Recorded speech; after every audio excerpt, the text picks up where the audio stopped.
En un pueblo rural pobre, una niña negra de 12 años se vio obligada a abandonar la escuela para vender verduras y mantener a su padrastro.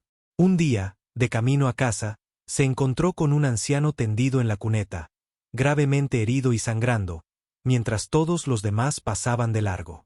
Usó su carrito de verduras para llevarlo al hospital. Entregó todo su dinero e incluso el único collar de su difunta madre para salvarle la vida. No tenía ni idea de que era multimillonario y de que su vida estaba a punto de cambiar para siempre. Bajo la suave luz grisácea de la madrugada, el mercado del pueblo despertó. Las gallinas cloqueaban a lo lejos, y el leve traqueteo de las carretas de madera resonaba entre los techos de metal oxidado y los caminos de tierra que hacía tiempo habían olvidado la sensación del pavimento. Liana caminaba despacio, agarrando con ambas manos el áspero mango de madera de una carreta chirriante que se tambaleaba a cada paso. Tenía 12 años, era negra y de huesos pequeños. Llevaba el pelo recogido en 2 trenzas sueltas, la camisa marrón le quedaba 2 tallas grande y la falda remendada a la altura de las rodillas. Llevaba los pies descalzos, manchados de barro tras la caminata por el campo. La carreta era poco más que una caja con ruedas, sujeta con clavos y esperanza. Dentro había manojos de berza, unas cuantas cebollas y 3 tomates tiernos. Verduras que había recogido con una linterna la noche anterior, mientras su padrastro, Rick, bebía hasta quedarse en silencio en el porche. Su voz era ronca al gritar a la multitud: verduras frescas, $1, cebollas frescas. No lo hizo. Los vendedores cerca de ella tenían mesas como Dios manda, sombrillas de colores, cajas llenas de lechuga fresca y manzanas de colores vivos. La gente se detenía a hablar con ellos, a probar muestras, a reír. Nadie se detenía a ver a Liana. Pasaban junto a ella sin mirarla, o peor aún, con lástima en los ojos. Una mujer con un bolso de cuero la miró de arriba abajo y dijo en voz baja: «Pobre niña, debería estar en la escuela». Liana no respondió. Había oído eso demasiadas veces. Quería ir a la escuela. La extrañaba. Pero la escuela no compraba comida. Le dolía el estómago. No solo de hambre, sino de la presión de saber que aún no había vendido lo suficiente. Necesitaba al menos $10, o Rick volvería a explotar. Los moretones en su brazo de la lección de la semana anterior apenas comenzaban a desaparecer. Acomodó los bultos en su carrito para que pareciera más lleno, aunque sabía que no ayudaba. Llegó media mañana y el sol empezó a caer a plomo. El sudor se le pegaba a la camisa y sus pies descalzos le ardían por el polvo cálido. Un hombre con un overol sucio se detuvo junto a su carrito. Cogió un manojo de verduras, lo inspeccionó como si fuera pescado podrido y luego se zambulló. «Te doy 50 centavos por todo el manojo». Liana dudó. Las verduras valían al menos $1. Lo necesitaba. Pero antes de que pudiera responder, el hombre las metió de nuevo en el carrito y murmuró: «Una chica como tú debería saber que no debe discutir». Se alejó. Lo hizo. No podía llorar. No en público. Ya no. Al mediodía, el mercado había empezado a vaciarse. Los vendedores recogieron sus pertenencias. Algunos enrollaron sus lonas. Otros contaron el dinero. Liana solo había vendido 3 fajos. Miró su carrito, todavía medio lleno, y susurró para sí misma: «No pasa nada. Aún puedo recuperarlo en el camino de regreso». Pero ni siquiera ella lo creía. Giró el carrito hacia el camino a casa. El sendero se extendía largo y tranquilo, enmarcado por árboles viejos y zanjas secas. No había aceras, ni paradas de autobús, solo el zumbido distante de algunos coches y el susurro del viento entre la maleza. Liana caminaba despacio, con los dedos doloridos de agarrar el carrito y las piernas cansadas de estar de pie. Su mente repasó la escena que enfrentaría en casa. La cara de Rick al ver el dinero, su silencio convirtiéndose en rabia. Entonces sucedió. El sonido la impactó primero. Un chirrido, un golpe sordo y el suave eco de algo rodando por el pavimento. Se quedó paralizada, con la respiración entrecortada. Al doblar la curva, donde el camino descendía, vio una figura inmóvil junto al borde. Corrió hacia adelante, olvidando el carro tras ella. Un anciano yacía inmóvil, con una pierna torcida de forma antinatural. Un charco de sangre oscura se formaba bajo su cabeza, filtrándose en la grava. Su ropa estaba arrugada, pero limpia. Su sombrero había volado sobre la hierba. Parecía el abuelo de alguien. Alguien que debería haber estado en casa, no desangrándose solo en el camino. Las manos de Liana temblaban mientras se arrodillaba a su lado. «Señor», dijo en voz baja. Sus ojos parpadearon y luego se cerraron. Le tocó el brazo. Tenía la piel fría. Pero respiraba. Apenas, miró a su alrededor. El coche que lo atropelló había desaparecido hacía tiempo. No había más personas, ninguna casa lo suficientemente cerca como para llamar, y no quedaba ningún teléfono. Nunca había tenido uno. Su mirada se posó en el carro. Era endeble, destinado a verduras, no a personas. Pero tenía ruedas. Podía moverse. Corrió de vuelta, apartó las verduras y lo empujó hacia él. Le puso la mano detrás de los hombros e intentó levantarlo. Pesaba más de lo esperado. Tenía los brazos tensos. Apretó los dientes y susurró: «Por favor, no te mueras». El primer intento fracasó. El segundo, lo subió de lado al carrito. La tercera vez, logró meterlo, con las piernas colgando torpemente de la parte trasera. El corazón le latía con fuerza. No se detuvo a respirar. Se agarró a las asas y empezó a empujar. El camino al hospital era cuesta arriba en el primer tramo. Las ruedas chirriaban. Le ardían las piernas. En un momento dado, casi tropieza con un bache y el carrito casi se vuelca. Pasó una camioneta, redujo un poco la velocidad y se marchó a toda velocidad. «Por favor», susurró a la nada, «por favor, déjame llegar». No supo cuánto tiempo tardó, quizá 20 minutos, quizá más. Cuando el hospital apareció a la vista, dio los últimos pasos corriendo. Su voz se quebró al abrir la puerta principal. «¡Ayuda!», gritó. Lo golpearon. «Está muy herido». Una enfermera detrás del mostrador levantó la vista, sobresaltada. Otra apareció por la esquina y se detuvo al ver a la chica y al anciano en el carrito. «¿Dónde está su identificación?», preguntó la enfermera. «¿Sabe quién es?». Liana negó con la cabeza. «No, solo, estaba de viaje. Lo traje aquí». La enfermera suspiró. «No podemos admitir a nadie sin seguro». «¿Tienes dinero?». Liana metió la mano en el bolsillo y sacó los billetes arrugados que había hecho en el mercado. «Solo unos pocos». La enfermera los miró, indiferente. «No es suficiente». Sin decir palabra, Liana se llevó la mano al cuello. De debajo del cuello, desató una cadena fina y desgastada. Un pequeño colgante de plata, ovalado, con grabados descoloridos, colgaba de ella. De su madre. Lo único que le quedaba. Lo extendió con ambas manos. «Por favor, toma esto. Solo ayúdenlo». La enfermera se quedó mirando. Liana finalmente asintió al personal detrás de ella. Liana se quedó quieta mientras se llevaban al hombre. Su carrito, sus verduras, su dinero y ahora su collar habían desaparecido, pero alguien podría vivir gracias a ella. Y de alguna manera, por ese momento, eso fue suficiente. El cielo se había vuelto del color de la ceniza húmeda cuando Liana salió del hospital. Las nubes colgaban bajas, hinchadas por la lluvia, y la cálida luz del sol que la había azotado antes se había desvanecido. Caminaba despacio, con los brazos doloridos, las piernas pesadas, el pecho aún subiendo y bajando como si no se hubiera dado cuenta de lo que acababa de suceder. Sus manos seguían rozando el punto de su clavícula donde solía estar el collar. Se sentía extrañamente vacío sin él, como si la voz de su madre hubiera sido silenciada de nuevo. No sabía el nombre del hombre. No sabía si viviría, pero sabía que había hecho lo correcto. Y de alguna manera, eso hizo que la pérdida se sintiera a la vez dolorosa y orgullosa. El camino de regreso a casa fue largo y silencioso.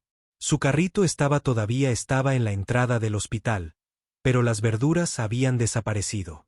Alguien se las había llevado. No los culpaba. Ya no tenía fuerzas para empujar, no con los hombros doloridos y la última energía que le quedaba en los pies. Con cada paso, el miedo se hacía más intenso. Intentó no pensar en Rick. Intentó no imaginar su rostro cuando la vio llegar a casa con las manos vacías, pero al ver la caravana al borde de los campos de algodón, todos los recuerdos dolorosos volvieron a la vida. La casa tenía el mismo aspecto de siempre. Ligeramente inclinada hacia un lado, las ventanas cubiertas de cartón, una puerta mosquitera que se abría incluso con el pestillo puesto. La camioneta de Rick no estaba afuera. Eso le dio unos segundos más para respirar. Subió las escaleras crujientes, abrió la puerta principal y entró. La habitación olía a sudor, licor y cigarrillos rancios. Un ventilador roto traqueteaba en la esquina, soplando aire caliente por el suelo. Se dirigió a la cocina, cogió los pocos dólares que aún tenía en el bolsillo de la falda y los colocó con cuidado sobre el mostrador. Entonces se quedó quieta, con los ojos fijos en la puerta, esperando. El momento llegó rápido. La puerta se abrió de golpe tras ella y las botas de Rick resonaron contra el suelo. Era alto, de hombros anchos, con una camiseta blanca empapada de sudor y el pelo enmarañado bajo la gorra.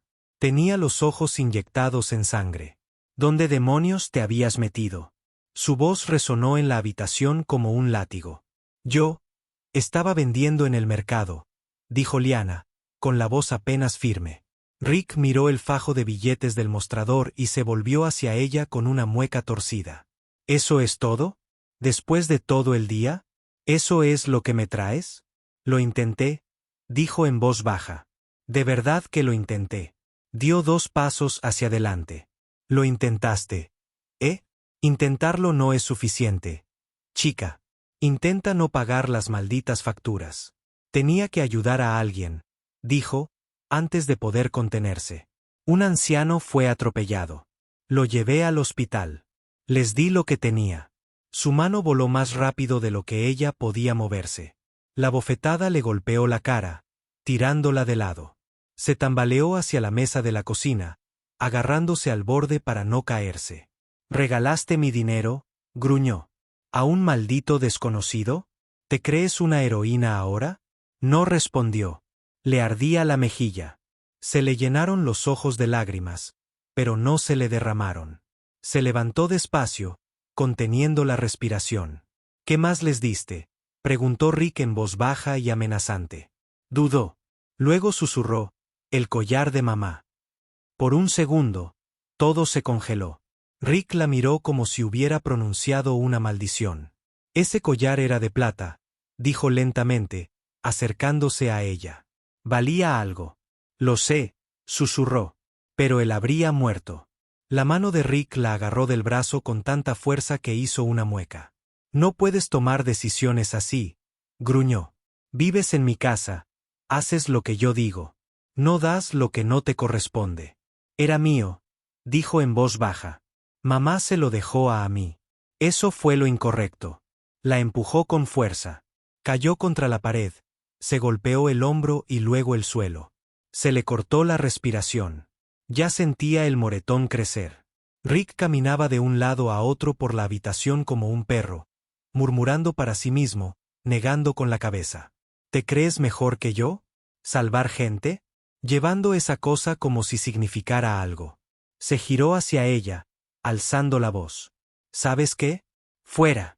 Saquen a su pequeño miserable ser de mi casa. Liana no se movió al principio. Le zumbaban los oídos. Le escocían los brazos. Se incorporó lentamente.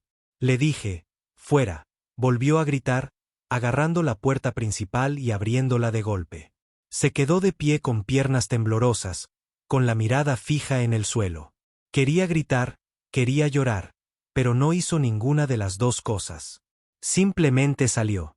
La lluvia había empezado a caer, lenta, cálida, constante. Le empapó el pelo en segundos. Se quedó en el porche un momento, luego bajó al barro. La puerta mosquitera se cerró de golpe tras ella. Ella no miró atrás. Caminó entre los campos, sus pies hundiéndose en la tierra, la ropa pegada a su piel. No había ningún plan, ningún destino, solo lejos, simplemente no allí. Para cuando llegó a las afueras del pueblo, ya casi había anochecido. Encontró un viejo banco cerca de la parada de autobús, se sentó y se abrazó. Las farolas parpadearon. Pasó un coche, sus faros brillantes contra la lluvia. No saludó. De todos modos, nadie se habría detenido. Sus pensamientos daban vueltas como siempre cuando todo se calmaba. La voz de su madre leyéndole por la noche. La forma en que sus dedos solían arreglar las trenzas de liana. La forma en que la besaba en la frente antes de ir a trabajar. Incluso por la mañana estaba muerta de cansancio. Liana extendió la mano y se tocó el lugar del cuello donde solía estar el collar. Ahora lo sentía vacío. Pero no se arrepentía. Ni por un segundo. Ese hombre había necesitado ayuda y ella había hecho algo de lo que su madre se habría sentido orgullosa. Aún así, el orgullo no te abrigaba. El orgullo no te daba una cama. La lluvia seguía cayendo.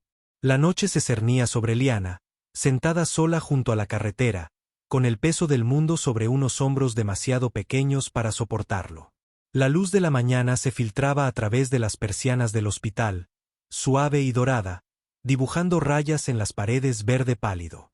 El monitor cardíaco junto a la cama emitía un pitido constante, rompiendo el silencio con una rítmica seguridad. El señor Donovan se removió bajo las sábanas.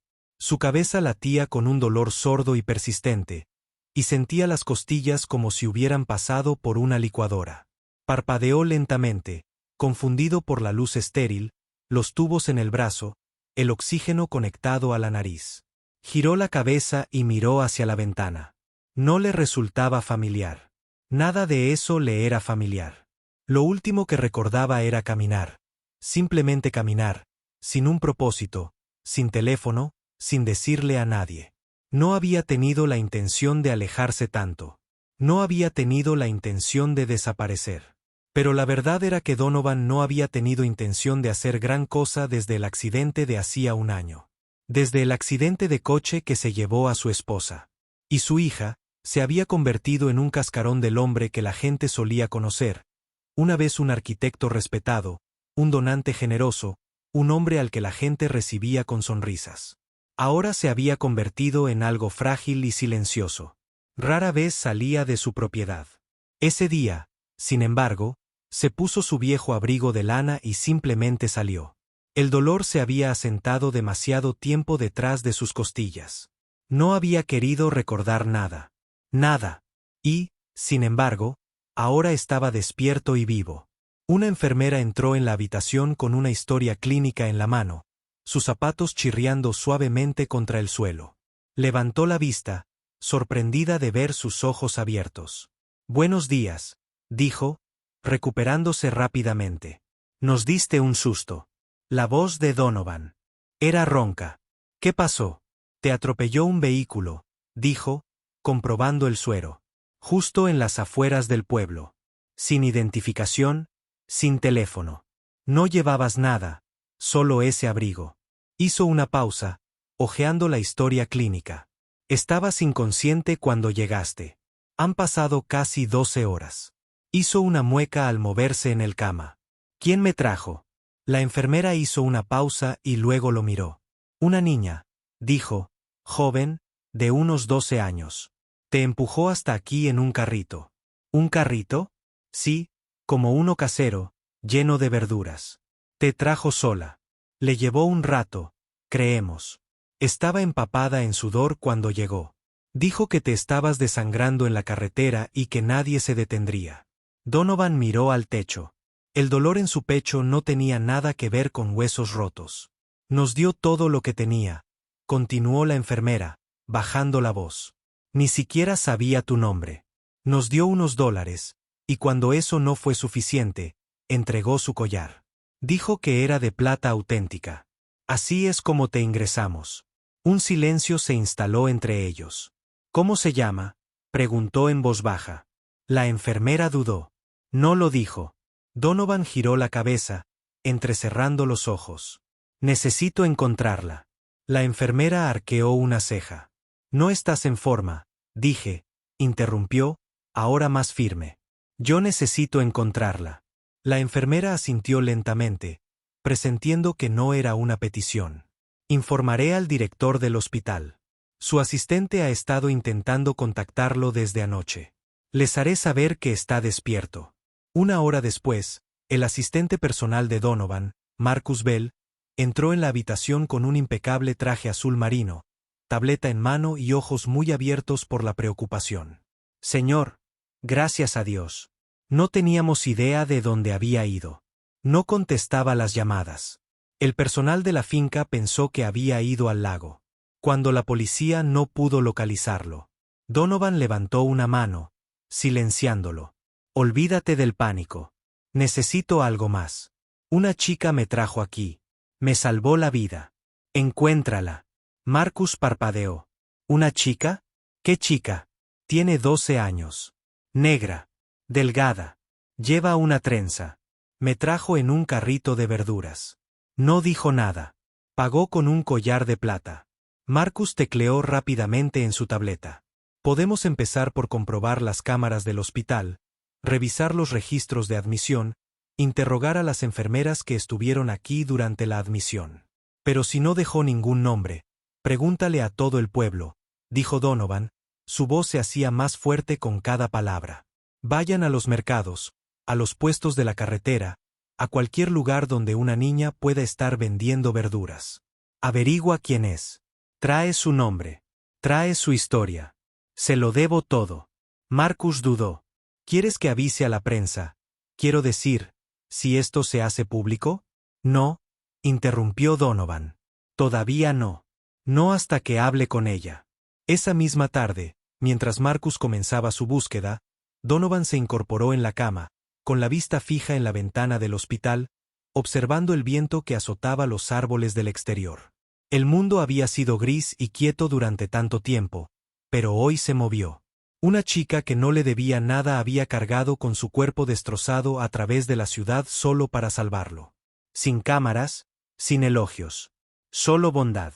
El tipo de bondad cruda y honesta que no había sentido desde que su hija le dio un beso de buenas noches por última vez. Allá afuera, en algún lugar de ese pueblo, estaba una niña que había renunciado a lo último que le quedaba de su madre, no por recompensa, ni por reconocimiento, sino simplemente porque era lo correcto. La mañana después de la lluvia, la parada de autobús en Willow Street aún brillaba con charcos. El concreto estaba húmedo, el aire denso con el olor a papel mojado y metal oxidado. Las moscas zumbaban en la esquina, donde un cubo de basura oxidado se inclinaba torcido bajo el refugio. Y allí, acurrucada junto a él, estaba sentada Liana. Sus rodillas estaban pegadas al pecho, los brazos las rodeaban con fuerza, su cabeza descansaba de lado mientras flotaba entre el sueño y ese lugar vacío donde los sueños no podían llegar. Su ropa estaba empapada de la noche anterior, ahora seca a veces, pero adherida a su piel con la rigidez de la tela fría. Su cabello se había soltado de las trenzas. Algunos mechones se le pegaban a la mejilla, donde el moretón que Rick le había dejado aún brillaba bajo la piel. No se había movido mucho desde la medianoche. Pasaron algunos autos. Un hombre pasó con café y no se detuvo. Una mujer redujo la velocidad, la miró fijamente y luego se dio la vuelta. No había pedido ayuda. No había pedido nada, porque en el fondo aún pensaba que tal vez, solo tal vez, despertaría y todo habría terminado. Los gritos de Rick, el escozor de su bofetada, el silencio del collar de su madre ya no estaba allí, pero cada vez que abría los ojos la misma acera húmeda y la misma calle vacía la recibían. En el otro extremo de la ciudad, Donovan subió con cuidado a una camioneta negra, con el brazo izquierdo todavía en cabestrillo y las costillas firmemente envueltas bajo la camisa. Marcus abrió la puerta y se deslizó a su lado, sosteniendo una carpeta. «Creo que la encontramos», dijo. Donovan no habló. Simplemente tomó la carpeta y la abrió. Dentro había 2 fotografías impresas, fotogramas granulados de la cámara de seguridad de un mercado. En ambas, la misma chica, delgada, de piel oscura, tirando de un carrito de verduras, miraba a la cámara con ojos demasiado mayores para su edad. Otra enfermera la recordaba. Dijo que no hizo preguntas y se negó a sentarse dentro mientras llevaban al hombre de vuelta, que se fue en silencio. Con los hombros empapados sin esperar un agradecimiento. La última pista vino de un vendedor mayor que la había visto en el mercado casi todas las semanas y recordaba su nombre. Liana. «No la han visto desde ayer», dijo Marcus. Dicen que vive con un hombre llamado Rick, un borracho que no es su verdadero padre. Pero cuando revisamos la caravana esta mañana, no estaba. No estará, dijo Donovan en voz baja. La gente la sacó. Condujeron en silencio durante unos minutos. Luego Donovan se inclinó hacia adelante. Llévenme a la parada de autobús cerca del taller mecánico en Willow. Ahí es donde iría si no tuviera otro lugar. Marcus levantó una ceja pero no dijo nada. Había trabajado con Donovan durante años y nunca lo había visto así. Insistente, impulsado no por negocios ni obligación legal, sino por algo completamente distinto. Algo más profundo. Algo personal. La camioneta disminuyó la velocidad al doblar la esquina, el sol apenas sobre los tejados. Desde la ventana del pasajero, Donovan vio el refugio. Un banco agrietado. Un cubo de basura torcido. Y a la chica. Estaba sentada exactamente como la enfermera la había descrito. Delgada. Mojada. Inmóvil. Su barbilla descansaba sobre sus rodillas y sus brazos se abrazaban como si fuera el único calor que le quedaba. «Detén el auto», dijo Donovan. Marcus se detuvo. Donovan abrió la puerta lentamente y salió, con cuidado de no agravar los moretones a lo largo de sus costillas. El pavimento estaba irregular, todavía resbaladizo por la lluvia. Caminó lentamente hacia ella, sin querer sobresaltarla. Liana no levantó la vista. Oyó pasos, pero no los registró. Había dejado de esperar amabilidad de los pasos. Entonces oyó una voz. «Creo que tienes algo mío». Sus ojos parpadearon y se abrieron lentamente. Se giró, sin estar segura de haber oído bien.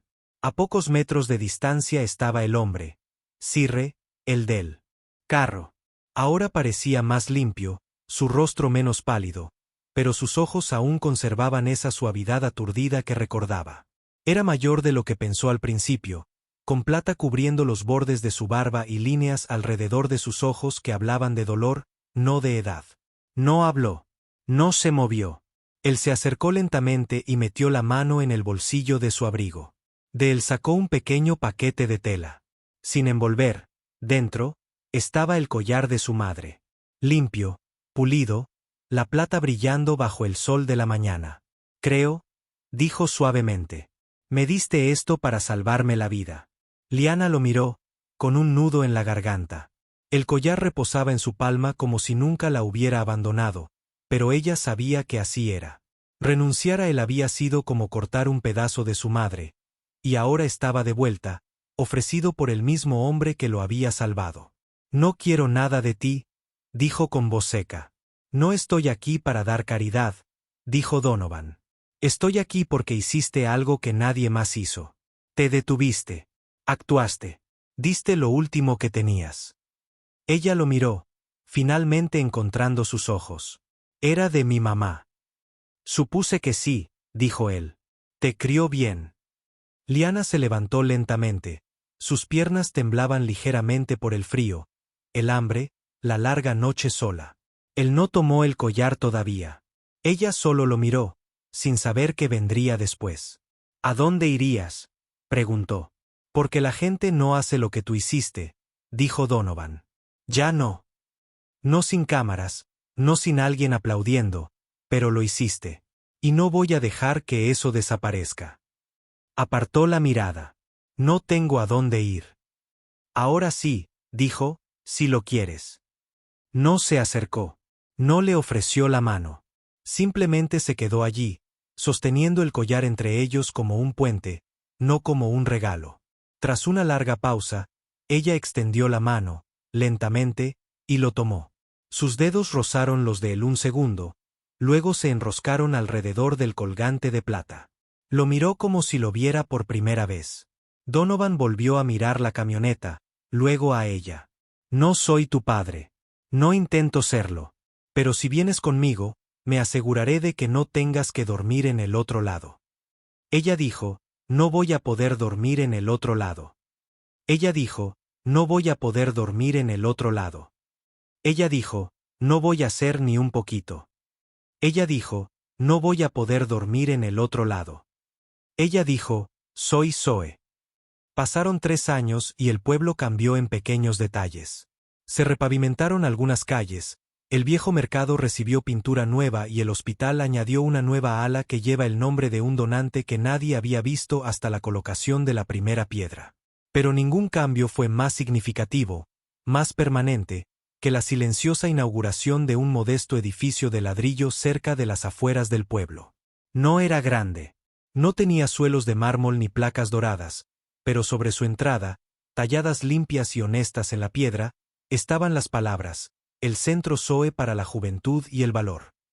La mayoría no sabía quién era Zoe, pero Donovan sí. Era el nombre de su difunta hija. Y ahora era el nombre del lugar construido no solo para honrar su memoria, sino para reflejar el espíritu de la niña que le había recordado para que se vivía la vida. Dentro, un suave murmullo llenaba los pasillos. Niños de todas las edades estaban sentados en aulas con cálidas paredes amarillas, obras de arte colgando de cuerdas, libros apilados cuidadosamente en los estantes traseros. En una habitación, una docena de niñas se reunieron alrededor de una mesa de trabajo, cortando tela para un proyecto de costura. Entre ellos estaba Liana.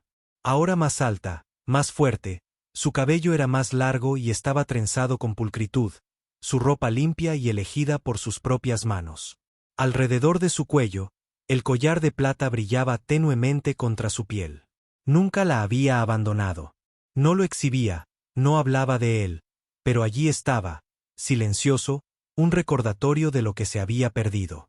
Lo que se había encontrado. Donovan estaba de pie en el pasillo, observando desde la puerta. Su bastón descansaba ligeramente en su mano derecha, más por costumbre que por necesidad. No había hablado cuando llegó. Nunca la interrumpía cuando trabajaba. Pero esta vez se giró y lo vio. Sus miradas se encontraron. Ella sonrió. Una sonrisa pequeña y segura. Él asintió una vez. Fue suficiente. Esa tarde se sentaron juntos afuera, bajo la sombra de un arce detrás del centro. El viento otoñal era fresco pero no frío. Las hojas crujían suavemente bajo sus pies. Nunca pregunté, dijo Liana, mirando hacia el patio donde algunos niños más pequeños corrían. ¿Por qué le pusiste su nombre y no el mío? Donovan la miró, luego miró las hojas que caían del árbol. Su voz era baja. Porque lo que me diste la trajo de vuelta. No de la forma que esperaba, sino de la forma que importa. Liana bajó la mirada hacia sus manos. Debió de ser amable. Fue valiente, dijo. Pero no creo que ni siquiera ella hubiera hecho lo que tú hiciste. Liana no respondió de inmediato. Luego dijo, no lo hice para que me recordaran. Lo sé, dijo. Por eso. Nunca lo olvidaré. Se quedaron sentados un rato más en silencio. Finalmente, Liana apoyó la cabeza suavemente en su hombro, no como una hija que necesita ser rescatada, sino como una persona a la que finalmente se le permite descansar. El centro creció con el tiempo. Llegaron más niños. Algunos estaban perdidos. Algunos habían resultado heridos. Algunos estaban enojados con el mundo, pero todos, de alguna manera, vinieron a sanar. Y Liana estuvo allí durante todo, dando clases particulares, cocinando, escuchando, nunca ruidosa, nunca llamativa, simplemente firme. Años después, cuando alguien le preguntó a Donovan por qué había cambiado, por qué un solitario y afligido. Un hombre se había entregado de repente a ayudar a niños que no eran suyos. Dijo, porque una vez, cuando no me quedaba nada, una niña me dio todo lo que tenía, incluyendo lo único de su madre que aún conservaba. Nunca pidió nada a cambio, pero le debía el resto de mi vida. Y en las tranquilas habitaciones de ese centro, donde la risa sustituyó al silencio y la esperanza al hambre, el regalo que ella dio ese día en el camino, cansada, magullada, sin nada más que una cadena de plata y un corazón que latía, siguió dándose una y otra vez. Liana nunca regresó a casa de Rick. Nunca preguntó qué había sido de él. Algunas cosas, una vez dejadas atrás, es mejor enterrarlas. No necesitaba mirar atrás, porque la plata que recibió era más que un collar. Era la prueba de que la bondad, cuando se da sin condiciones, puede cambiar el curso de más de una vida. Puede construir un hogar. Y ella había construido uno. Únete a nosotros para compartir historias significativas dándole a me gusta y suscribirse. No olvides activar la campana de notificaciones para comenzar el día con profundas lecciones y sincera empatía.